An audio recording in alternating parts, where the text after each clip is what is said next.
कुम्हार गांव के बाहर एक छोटी सी झोपड़ी में मोहन रहता था। पेट भरने के लिए उसके पास सिर्फ एक पुराना चाक था। हर सुबह सूरज निकलने से पहले वह उस चाक के सामने बैठ जाता और पूरा दिन मेहनत करके मिट्टी के बर्तन बनाता। फिर शाम ढलते ही वह अपने बनाए हुए बर्तन टोकरी में रखकर बेचने के लिए बाजार निकल पड़ता। बाजार पहुंचते ही मोहन जोर जोर से चिल्लाता, बर्तन ले लो, बर्तन, ठंडे पानी के मटके ले लो। उसकी आवाज सुनते ही आसपास के लोग इकट्ठा हो जाते और धीरे धीरे उसके सारे बर्तन बिकने लगते और उन्हीं पैसों से उसका गुजारा चलता।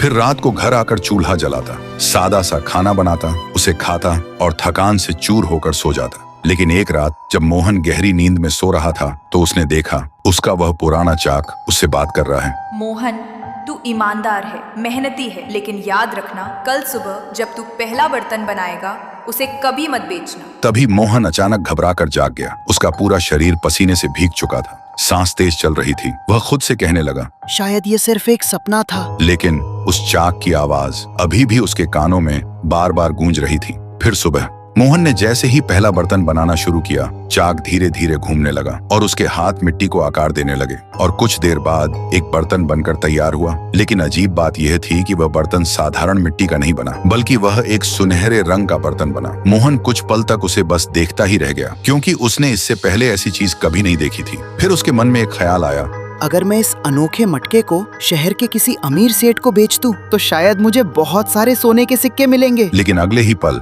उसे रात का वह सपना याद आ गया।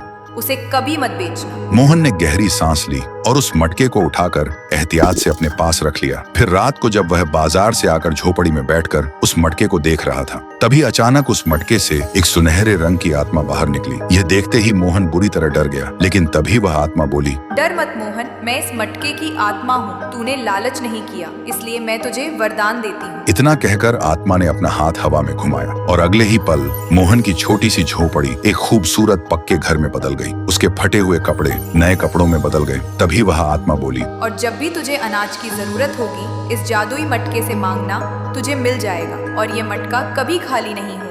लेकिन याद रखना, इस वरदान का उपयोग सिर्फ भलाई के लिए करना। इतना कहकर वह आत्मा गायब हो गई। फिर देखते ही देखते मोहन अमीर बन गया, लेकिन उसने अपना कर्म नहीं छोड़ा। वह अब भी बर्तन बनाता था। वह अब जरूरतमंद लोगों को मुफ्त में अनाज देता, भूखों को खाना खिलाता और सबकी मदद करता। धीरे धीरे लोग मोहन की इज्जत करने लगे, उसकी ईमानदारी की मिसाल देने लगे और तब मोहन को समझ आया कि अगर इंसान लालच छोड़कर सच्चे मन से मेहनत करे तो किस्मत खुद उसका साथ देती है।